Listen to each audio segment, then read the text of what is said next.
صباح الخير. هنعمل النهارده دجاج محشي ومشوي في الفرن، حاجه كده في منتهى الطعم واللذاذه، بطريقه اعداد في منتهى السهوله.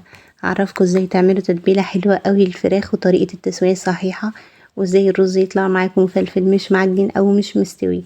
حاجه كده بجد رهيبه، هتشرفكم جدا في العزومات. ما شاء الله، بصوا الجمال. بس قبل ما ابدا، لو عجبكم الفيديو ما تنسوش تشتركوا في القناه ولايك وشير وفعلوا الجرس عشان توصلكم اشعارات بكل وصفاتي. ما تنسوش تحطوا تطبيقاتكم على الجروب بتاعي على الفيسبوك. يلا بينا نبدا.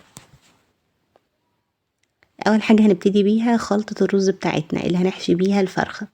رفعت الطاسه بتاعتي على النار، نزلت فيها بمعلقتين من الزيت، ومعايا هنا بقى الكبد والقوانص بتاعه الفرخه، يعني هما 2 بس بتوع الفرخه، ولكن لو حابين تزودوا ممكن تزودوا ربع كيلو من الكبد والقوانص.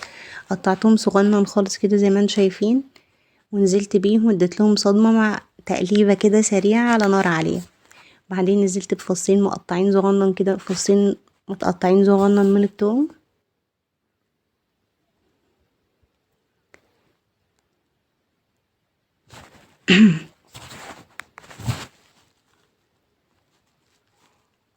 دلوقتي بقى ننزل بالتوابل بتاعتنا. هنتبله تتبيلة حلوة جدا، الرز هيبقى طعمه خطير. نزلت بنص معلقة من الفلفل الاسود، نص معلقة من الكمون، نص معلقة من البابريكا، نص معلقة من البهارات ال7، وربع معلقة من القرفة. ما تزودوش في القرفة عشان طعمها بيبقى حاد شوية. انا عايزه اقول لكم بقى الكبد والقوانص مع البهارات مع فصين الثوم والبصل وخلطه الرز في قلب الفرخه نفسها، والفرخه بتنزل بقى كل الصوصات اللي جواها مع على الرز ده، بيبقى طعمه خطير. كان عندي هنا بقى كوبايه من خلطه رز محشي، خلطة بتاعة المحشي، كوباية رز من خلطة المحشي، فقررت ان استغلها وهعمل بيها. ولكن لو مش متوفر رز محشي، هتنزلوا ببصلاية متقطعة صغنن مع الكبد والقوانص والثوم والبهارات، وهتنزلوا بكوباية مغسولة كويس قوي متصفية من الرز الابيض، الرز المصري او الرز البسمتي برضو بيبقى رهيب بيه. وكلها هي نفس الخطوات، بس يا دوب هنزود البصلايه. لكن انا الرز المحشي بتاعي فيه بصل وفيه بهارات وفيه كل حاجه، وهتزودوا بس البصلايه ومعلقه صلصه. وبعدين بقى قلبت الرز قلبتين كده على نار عاليه، ونزلت عليه بكوبايه من الميه. احنا هنسوي الرز بتاعنا 3/4 سوا، واول ما حطيت الميه هديت النار عشان الميه ما تتبخرش بسرعه، يعني يبقى فاضل له 5 دقايق كده على التسويه، وبعدين هنطفي عليه. والفرخه بتاعتي هنا بقى، طبعا الفرخه بتاعتي كانت كبيره، هي المفروض الفراخ المحشية من كيلو لكيلو ونص، اقصى حاجة تكون كيلو ونص، بس انا بصراحة ولا لقيت كيلو ولا كيلو ونص. الفرخة بتاعتي كانت 2 كيلو وي كمان. دلوقتي بقى هنبتدي نعمل مساج للفرخة. هنعمل مساج للفرخة.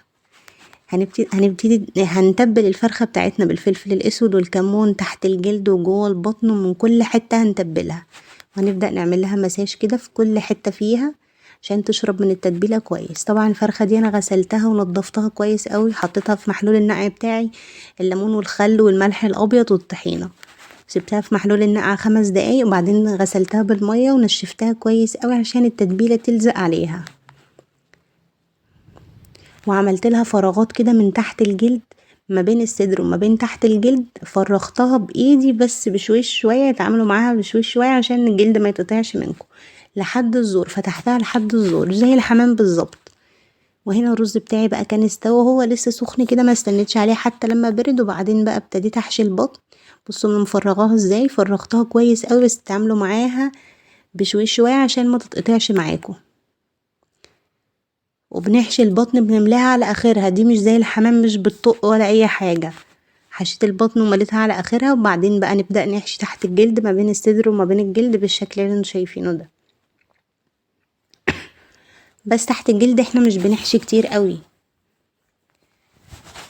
يعني حطيت حوالي 3 معالق رز بس كده، وابتديت اوزعهم بايدي. وكمان بنحط كده نص معلقه ولا حاجه عند الزور. وكل الكلام ده يا جماعه هيتقفل، فمش هيطلع معانا رز ولا اي حاجه. وبعدين على حسب اصلا كميه الفرخه بتاعتك، يعني لو الفرخه بتاعتكم كيلو بس، وزنها كيلو، بتعملوا نص كيلو، نص كوبايه، سوري، نص كوبايه من الرز. بصوا ابتديت اوزعه بايدي كده زي ما انتم شايفين. اهو بالشكل ده بنوزع في كل الجهات عشان ما يبقاش مكلكع في حتة واحدة ويطق، يعني الجلدة ممكن تطق من حتة. بصوا هنا بقى كنت هعمل الحركة دي بس طبعا عشان الفرخة كبيرة فمعرفتش ادخل، كنت ادخل رجليها في الفتحة دي فمعرفتش ادخلها بصراحة، فقررت ايه انا مفيش حاجة بتقف معايا هنقفلها بخلة الاسنان. بصوا انا هنا دخلت ناحية والتانية بقى حلفت ان هي ما هي داخلة، خلاص هي ما تنفعش تدخل اصلا، فتحة صغيرة جدا. هنا بقى هنقفلها بخلة الاسنان، مش هنخلي ولا فتحة فيها ولا سنة فيها مفتوحة، هنقفلها من كل حتة، نتأكد من تقفيلها كويس قوي علشان الرز ما يخرجش من اي مكان فيها. قفلناها هنا من كل ناحية، وكمان هنقفل عند الزور، تقريبا قفلت عند الزور باتنين خلة اسنان، الخلة الخشب دي بس كده تمام. بجد يا جماعة جربوها، الناس اللي ما جربتهاش قبل كده الفراخ المحشية جربوها على ضمانتي، هتشرفكم جدا في العزومات، حاجة كده في نص السفرة تتحط بتبقى رهيبة، وفي غير العزومات كمان طعمها رهيب. ما تنسوش تقولي لي ايه رأيكم في الكومنتات. معايا بقى هنا الحلة بتاعتي رفعتها 3/4 مية، نزلت فيها ببصل وطماطم وفلفل سبايسي وورق لوري وحبهان، واول ما المية ابتدت تسخن نزلت بالفرخة بتاعتي على ظهرها.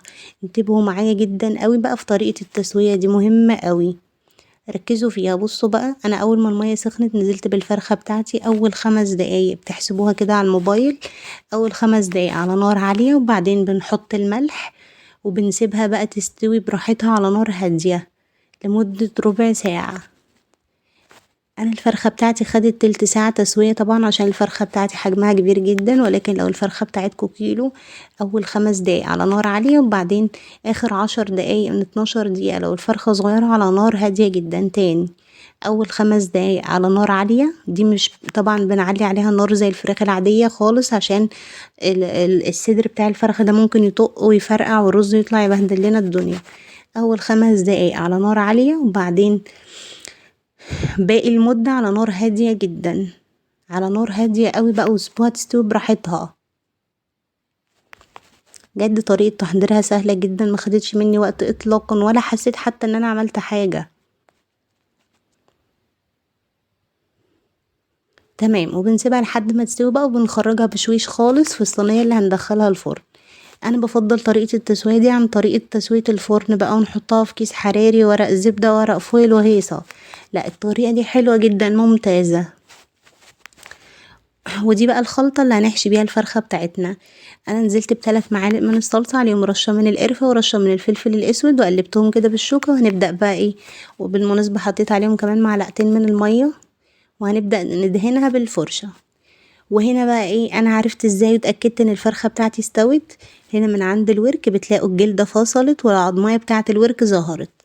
اول ما بتلاقوها كده بالشكل ده بتقلبوها بقى على ناحية الصدر كمان، وتسيبوها 3-4 دقايق، وبعدين بتخرجوا.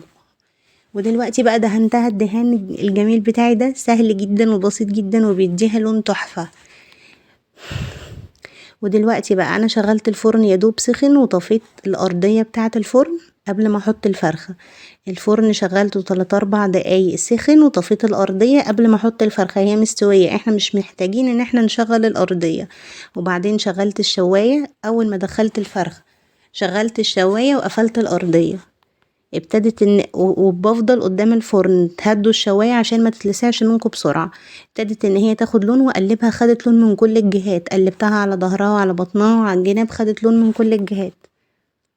وبس كده. طبعا هي مش محتاجه ان انتوا تاكلوا جنبها محشي، لا هي محتاجه سلطه وطحينه بس كده، وتاكلوها كده مع